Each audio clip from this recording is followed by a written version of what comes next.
这时候你帮我消音，因为我要讲行业内的东西。𝗕𝗏𝗍𝒏𝒂𝒂𝒂𝒏𝒂𝒂💏 不同的手续有不同的 step 啊。我们讲以发展商来讲，我跟你讲发展商，你对接发展商，发展商会安排律师楼给你的。那发展商安排律师楼给你之后，你时间安排了就签字哦。签字基本上就是买卖合同跟贷款文件，还有一些银行贷款方面或者发展商个人方面需要的文件呢。说你签了楼页，签了文件，接下来就是等或者公利息哦，等到你拿手续了，剩下就是我们做。这时候你帮我消音，因为我要讲行业内的东西。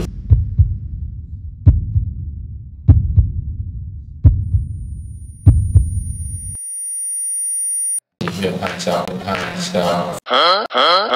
发展商的话应该非常小，就这样吧。对于普通人的角度来讲，但二手你帮我讲清楚一点，你就一个一个 step 讲出来。是要拍发展商做二手啊，他是波波店对吗？我们什么都拍，什么都拍啦。对，我们什么都拍。二手的话会想，哎，我是买车啊。𝗕𝗏𝗍𝒏𝒂𝒂💏 大声啊！